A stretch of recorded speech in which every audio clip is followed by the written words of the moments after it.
Hi മക്കളെ, 7ാം ക്ലാസ്സിലെ എല്ലാ മക്കൾക്കും പുതിയൊരു വീഡിയോയിലേക്ക് സ്വാഗതം. ഇന്ന് നമ്മൾ നോക്കാൻ പോകുന്നത് ഇംഗ്ലീഷിലെ 1ാമത്തെ യൂണിറ്റിലെ 3ാമത്തെ പാഠഭാഗമായിട്ടുള്ള ക്ലിംസസ് ഓഫ് ദ എമിറേറ്റ്സ് എന്നുള്ള പാഠഭാഗമാണ്. ഓക്കെ, അപ്പോൾ 1ാമത്തെ 2ാമത്തെ പാഠഭാഗവും അതിൻ്റെ എല്ലാ ആക്ടിവിറ്റീസും എക്സ്പ്ലനേഷനും നമ്മൾ അപ്ലോഡ് ചെയ്തിട്ടുണ്ട്. ആവശ്യമായിട്ടുള്ള കൂട്ടുകാർ പോയി കാണുക. ജസ്റ്റ് പ്ലേലിസ്റ്റ് ചെക്ക് ചെയ്താൽ നിങ്ങൾക്ക് ക്ലാസ് 7 ഇംഗ്ലീഷ് എന്ന് കാണാൻ വേണ്ടി പറ്റും. അപ്പോൾ നമുക്ക് നേരെ പ്രവർത്തനങ്ങളിലേക്കും എക്സ്പ്ലനേഷനിലേക്കും കടക്കാം. Travelling always excites us. എന്താണ് നമ്മൾ യാത്ര പോവുക എന്ന് പറയുന്നത് എപ്പോഴും നമുക്ക് എക്സൈറ്റഡ് ആയിട്ടുള്ളൊരു കാര്യം തന്നെയാണ് അല്ലേ. അവിടെ എന്തൊക്കെ ഉണ്ടായിരിക്കും, എങ്ങനെയൊക്കെ ആവും കാര്യങ്ങൾ എന്നൊക്കെ ആലോചിച്ചിട്ട് നമുക്ക് വളരെയധികം എക്സൈറ്റ്മെൻറ്റ്, ക്യൂരിയോസിറ്റി ഒക്കെ ഉണ്ടായിരിക്കും. Here is a brief travel note about a country just across the sea. അപ്പോൾ ഇവിടെ ഒരു ട്രാവൽ നോട്ടാണ്, ഒരു യാത്രാ വിവരണം പോലെയുള്ള ഒരു സംഭവമാണ് ഇവിടെ തന്നിട്ടുള്ളത്. കടലുകൾക്ക് മുകളിലുള്ള ഒരു കൺട്രിയെ കുറിച്ചിട്ടുള്ള സംഭവമാണ്. Glimpses of the Emirates. Glimpses എന്ന് പറഞ്ഞാൽ ഒരു നോക്ക് എന്നതാണ്. അപ്പോൾ എമിറേറ്റ്സിലേക്ക് ഒരു നോക്ക്. എമിറേറ്റ്സ് എന്ന് പറഞ്ഞാൽ ഏതാണ്? UAE ആണല്ലേ. ദുബായ് എന്ന് പറയുന്നതാണ് എമിറേറ്റ്സ് എന്ന് പറയുന്നത്. അപ്പോൾ ആ ഒരു യാത്രയെ കുറിച്ചിട്ടാണ് ഇവിടെ പറഞ്ഞിട്ടുള്ളത്. നമുക്ക് എന്തായാലും ചാപ്റ്ററിലേക്ക് കടക്കാം. What would await an accidental tourist in UAE? I wondered as I came out of the airport into the open air.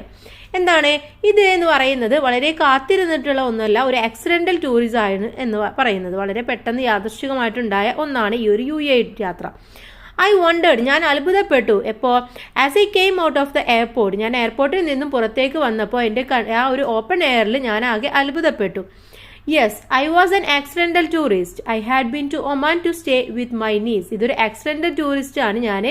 അതുമാത്രമല്ല, ഞാൻ ഒമാനിൽ എൻ്റെ നീസിൻ്റെ കൂടെ, നീസ് എന്ന് പറഞ്ഞാൽ സഹോദരൻ്റെയോ സഹോദരിയുടെയോ മകളെന്ന് പറയുന്നതാണ്, അവരുടെ കൂടെ സ്റ്റേ ചെയ്യാൻ വേണ്ടിയിട്ട് ഒമാനിൽ വന്നതാണ്. I had just ക്യൂസ്ഡ് in 2 days on my way back home.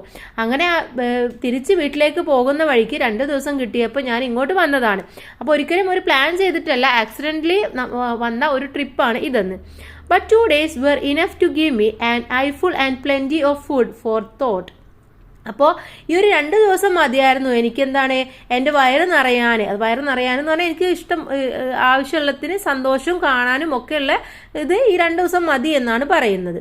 The dense clouds hovering above the wings of the aircraft had already given me an eyeful. അപ്പം അത് മാത്രമല്ല, ഓൾറെഡി എന്താണ് ആകാശത്തിൻ്റെ ആ ക്ലൗഡും കാര്യങ്ങളൊക്കെ കണ്ടപ്പോഴും ആ എയർക്രാഫ്റ്റിൻ്റെ താഴ്ന്നതൊക്കെ കണ്ടപ്പോൾ തന്നെ എനിക്ക് എൻ്റെ കണ്ണൊക്കെ നിറഞ്ഞിട്ടുണ്ട്. And the desert which seemed to stretch endlessly was a spectacle too. മാത്രമല്ല ഡെസേർട്ട് എന്ന് പറഞ്ഞാൽ എന്താണ്? മരുഭൂമി. ഈ മരുഭൂമി എന്ന് പറയുന്നത് ഇത്രയും അടിപൊളിയാണെന്നുള്ളത്, അതിൻ്റെ അത്ഭുത ദൃശ്യങ്ങളും കാര്യങ്ങളൊക്കെ എനിക്ക് വളരെയധികം ഇത് തോന്നുകയാണ്. Then the long drive in my friend Ashogan's car from Ras Al Khaimah to Abu Dhabi was a memorable experience. അപ്പോൾ എൻ്റെ കൂട്ടുകാരനായിട്ടുള്ള അശോകൻ്റെ കാറിൽ ഞാൻ റാസൽ ഖൈമയിൽ നിന്നും അബുദാബിയിലേക്ക് വന്ന ആ ഒരു യാത്ര എന്ന് പറയുന്നത് തന്നെ എനിക്ക് ഒരിക്കലും മറക്കാൻ പറ്റാത്ത ഒരു എക്സ്പീരിയൻസ് ആണ്. We never got tired of stopping and venturing out into the beach.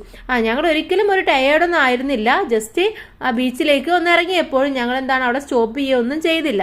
The sea had the same serene appearance everywhere. Sea എന്ന് പറയുന്നത് എല്ലായിടത്തും ഒരേ സീരിയൻ എന്ന് പറഞ്ഞാൽ ശാന്തമായിട്ടുള്ള ഒരു അപ്പിയറൻസ് ആണ് എല്ലായിടത്തും തരുന്നത്.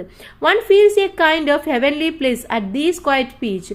പക്ഷെ എന്താണ് നമുക്ക് അവിടെ ഒരു പ്ലിസ്ഫുൾ എന്ന് പറഞ്ഞു കഴിഞ്ഞാൽ പരമാനന്ദം തരുന്ന ഒരു രീതിയിലുള്ള ഒരു ഹെവൻ, ഒരു സ്വർഗം പോലെയാണ് ആ ഒരു ബീച്ച് നമുക്ക് തോന്നിയത്. വളരെ ക്വയറ്റ് ആയിട്ടുള്ള ഒരു പ്ലേസും കൂടെ ആയിരുന്നു അവിടെ.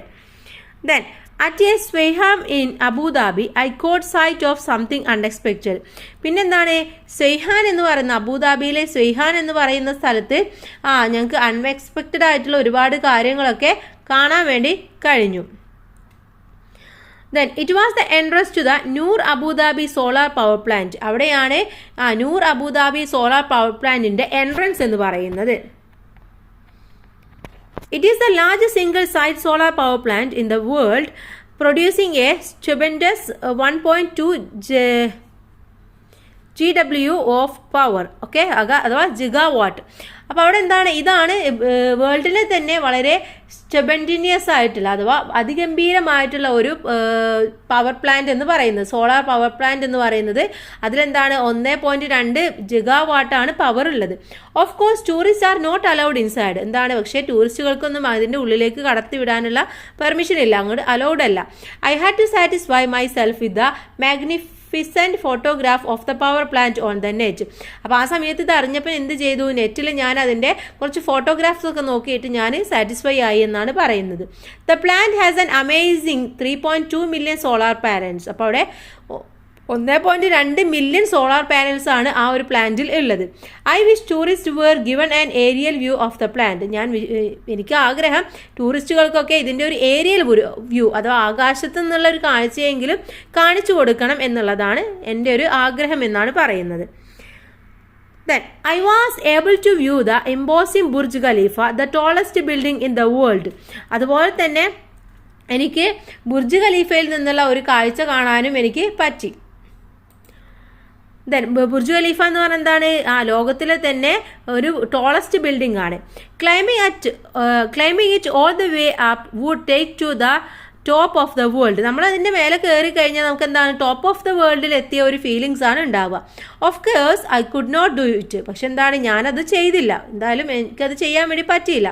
A boat ride at Bur Dubai late in the evening was a fascinating experience. അതുപോലെ തന്നെ ബർദുബയിൽ നിന്നുള്ള ബോട്ട് റൈഡ് എന്ന് പറയുന്നത് വളരെ ഫാസിനേറ്റിംഗ് ആയിട്ടുള്ള വളരെ ആകർഷകമായിട്ടുള്ള ഒരു എക്സ്പീരിയൻസ് തന്നെയായിരുന്നു ഈവനിങ്ങിൽ. The dazzling light and the reflections on the creek give you a feeling of being out of the world. അപ്പോൾ ഇവിടെ എന്താ പറയുന്നത്, the dazzling lights and their reflections on the creek. Creek എന്ന് പറഞ്ഞു കഴിഞ്ഞാൽ ചെറിയൊരു തുറമുഖത്തിനെ പറയുന്നതാണ്. അപ്പോൾ ആ ഒരു തുറമുഖത്തിൽ ഇത്രയും തിളങ്ങുന്ന ലൈറ്റുകളും കാര്യങ്ങളൊക്കെ കണ്ടപ്പോൾ വേൾഡിലെ തന്നെ നല്ലൊരു ഫീലിങ്സ് ആയിട്ട് അദ്ദേഹത്തിന് തോന്നുകയാണ്.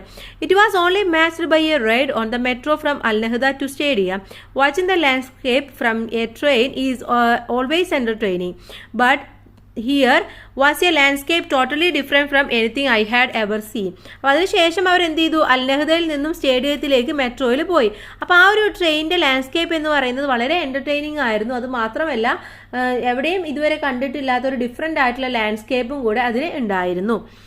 Then But nothing matched the Louis Abu Dhabi Museum, a marvel by any standards. പക്ഷേ ഇതിൽ നിന്നെല്ലാം വളരെയധികം ഡിഫറെൻ്റ് ആയിട്ടുള്ള ഒരു എക്സ്പീരിയൻസ് ആയിരുന്നു ലൂവി എന്ന് പറയുന്ന അബുദാബിയിലെ മ്യൂസിയം അവർ വിസിറ്റ് ചെയ്തപ്പോൾ.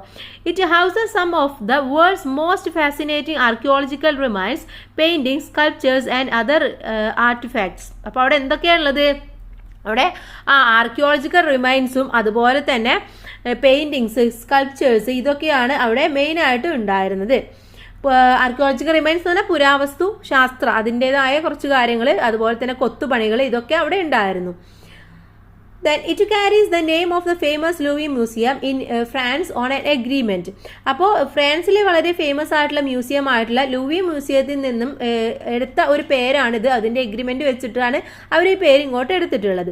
It has always rented more than 300 pieces from the Louvre for display. അപ്പോൾ ആ ലൂവി മ്യൂസിയത്തിൽ നിന്ന് തന്നെ 300 പീസോളം സാധനങ്ങൾ റെൻറ്റിന് അവരെടുത്തിട്ടുണ്ട് അവിടെ ഡിസ്പ്ലേ ചെയ്യാൻ വേണ്ടിയിട്ട്. I thought it a terribly unlucky of me to have spend only half a day in the museum. അപ്പോൾ അതുകൊണ്ട് തന്നെ എനിക്ക് തോന്നുന്നത് വളരെ ഡെറിബ്ലി എന്ന് പറയാൻ വളരെ മോശമായിട്ടും അതുപോലെ അൺലക്കി ആയിട്ടും എനിക്ക് തോന്നുന്നത് എനിക്ക് ആകെ അവിടെ ഹാഫ് എ ഡേ മാത്രമേ, ഒരു പകുതി ദിവസം മാത്രമേ അവിടെ സ്പെൻഡ് ചെയ്യാൻ വേണ്ടി പറ്റുള്ളൂ. I would have a love to spend at least a week. എനിക്കവിടെ ഏകദേശം ഒരു ആഴ്ചയോളം സ്പെൻഡ് ചെയ്യണം എന്നുള്ളതൊക്കെ എനിക്ക് ആഗ്രഹമുണ്ടായിരുന്നു. പക്ഷേ ഒരു ഹാഫ് എ ഡേ മാത്രമേ എനിക്ക് എന്ത് ചെയ്യാൻ പറ്റുള്ളൂ, അവിടെ സ്പെൻഡ് ചെയ്യാൻ വേണ്ടി പറ്റുള്ളൂ എന്നാണ് അദ്ദേഹം പറയുന്നത്. On board in the flight to Calicut I wished I had more time for a visit like this. അങ്ങനെ ഞാൻ കാലിക്കറ്റിലേക്ക് ഫ്ലൈറ്റ് ബോർഡ് ചെയ്യുമ്പോൾ എനിക്ക് ഒരാഗ്രഹം ഉണ്ടായിരുന്നു, എന്താണ്, ഇങ്ങോട്ട് വീണ്ടും ഒന്നും കൂടെ വിസിറ്റ് ചെയ്യണം എന്നുള്ളത്. അറ്റ്ലീസ്റ്റ് 2 വീക്സ്, ഒരു 2 ആഴ്ചയെങ്കിലും വേണം. Another time I might get A chance again, you never know. എന്താണ്, ഇനി എനിക്കൊരു ചാൻസ് കിട്ടുകയാണെങ്കിൽ ഞാൻ ഒരിക്കലും ഇത് മറന്നു പോവില്ല, ഇങ്ങോട്ട് വരാൻ മറന്നു പോകില്ല എന്നാണ് അദ്ദേഹം പറയുന്നത്. അപ്പോൾ ഇതാണ് നമ്മുടെ പാഠഭാഗം എന്ന് പറയുന്നത്. ഇനി ഇതിലെ സൈഡ് ക്വസ്റ്റ്യൻസും ആൻസേഴ്സും നമുക്ക് ഈ ഒരു വീഡിയോയിൽ ഡിസ്കസ് ചെയ്യാം. ഓക്കെ, ഫസ്റ്റ് ക്വസ്റ്റ്യൻ നോക്കാം. Why does the author say that he had squeezed in 2 days. എന്തുകൊണ്ടാണ് ഓദർ അദ്ദേഹം 2 ദിവസം സ്ക്യൂസ്ഡ് ആണ്, വളരെ ഇതാണെന്ന് പറഞ്ഞത് എന്തുകൊണ്ടായിരുന്നു? ഒരു കൺജസ്റ്റഡ് പോലെ എന്തുകൊണ്ടായിരുന്നു അങ്ങനെ പറഞ്ഞത്?